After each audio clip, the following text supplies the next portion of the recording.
Que farei para herdar a vida eterna? Capítulo 8. Ele nos atrai.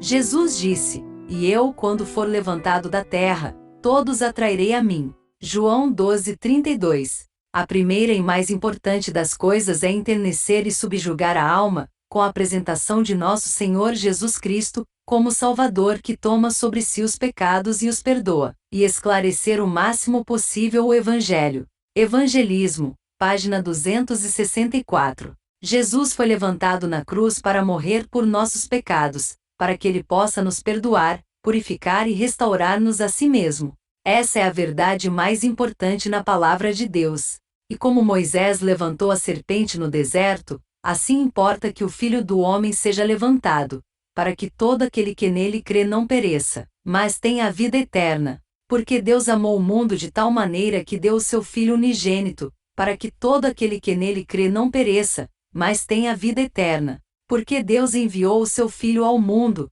não para que condenasse o mundo, mas para que o mundo fosse salvo por ele. João 3:14-17. E dará à luz um filho e chamarás o seu nome Jesus, porque ele salvará o seu povo dos seus pecados. Mateus 1:21. Todos nós andamos desgarrados como ovelhas, cada um se desviava pelo seu caminho.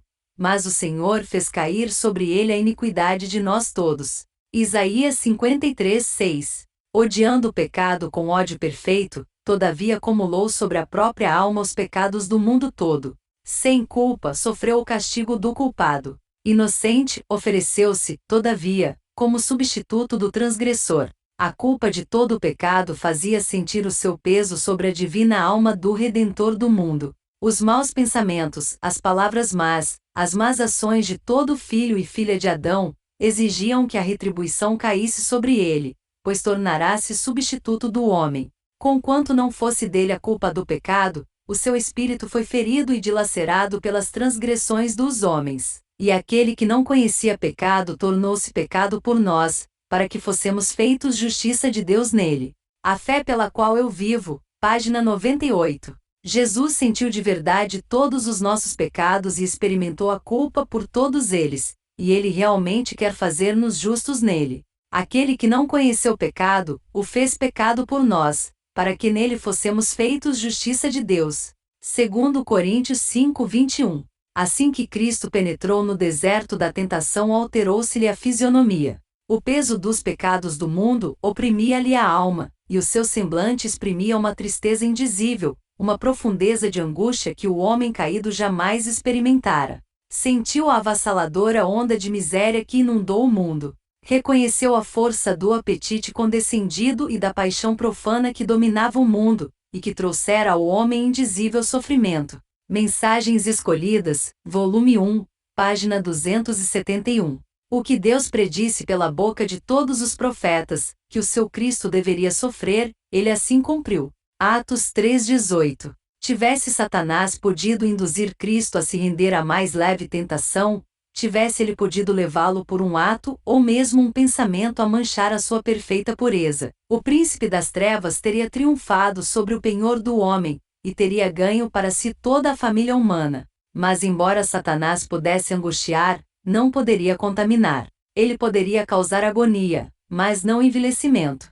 Ele tornou a vida de Cristo uma longa cena de conflito e provação. Profetas e Reis, página 360. Ele foi oprimido, mas não abriu a sua boca. Como um cordeiro foi levado ao matadouro, e como a ovelha muda perante os seus tosqueadores, ele não abriu a sua boca. Isaías 53:7. Nas suas horas finais, enquanto carregava a cruz, experimentou em toda a sua plenitude o que o homem deve experimentar quando lutar contra o pecado. Compreendeu quão mal pode chegar a ser um homem quando se rende ao pecado. Apercebeu-se das terríveis consequências da transgressão da lei de Deus, pois pesava sobre ele a iniquidade de todo o mundo. Comentário Bíblico volume 5, página 1082. Levando ele mesmo em seu corpo os nossos pecados sobre o madeiro, para que, mortos para os pecados, pudéssemos viver para a justiça, e pelas suas feridas fostes sarados.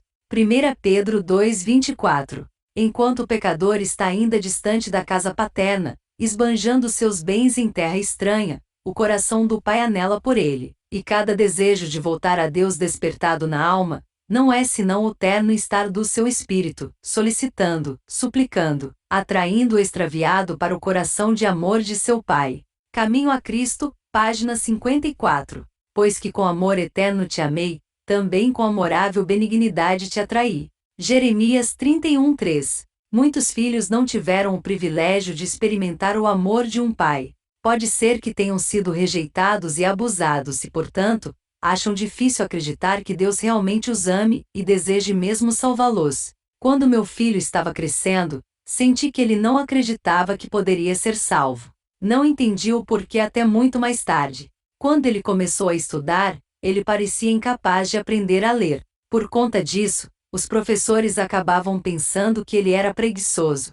Eu fiz o meu melhor para ensiná-lo, mas foi muito difícil. Nós não sabíamos que ele tinha uma condição chamada dislexia, até que eu li sobre isso quando ele já estava com 22 anos. Descobrimos que ele conseguia ver apenas 2 letras de cada vez e que ele as via ao contrário. Ao compartilhar com ele o problema, ele exclamou: "Oh mãe, todo mundo achava que eu era burro ou preguiçoso, mas dentro de mim eu sabia que não era verdade. E você era a única que ainda tinha fé em mim." Então o encorajei a ler O Desejado de Todas as Nações, um livro sobre a vida de Cristo. Quando ele terminou de ler, exclamou: "Não é maravilhoso que Deus ame a mim?" Agora sim ele poderia se render a Deus, porque finalmente entendeu que Deus sempre o amou, e não o rejeitaria como as pessoas o fizeram. O primeiro passo para aproximarmos-nos de Deus é conhecer e crer no amor que Ele tem por nós. 1 João 4,16. Pois é mediante a atração do seu amor que somos levados a ir a Ele. O maior discurso de Cristo, página 105. Mediante um agente tão invisível como o vento, está Cristo continuamente a operar no coração. Pouco a pouco, sem que o objeto dessa obra tenha talvez consciência do fato, produzem-se impressões que tendem a atrair a alma para Cristo. Estas impressões podem ser causadas meditando nele, lendo as Escrituras, ou ouvindo a palavra do pregador. De repente, ao chegar o Espírito com mais direto apelo, a alma entrega-se alegremente a Jesus. Isso é chamado por muitos de conversão repentina. É, no entanto, o resultado de longo processo de conquista efetuado pelo Espírito de Deus, processo paciente e prolongado. O Desejado de Todas as Nações, página 111.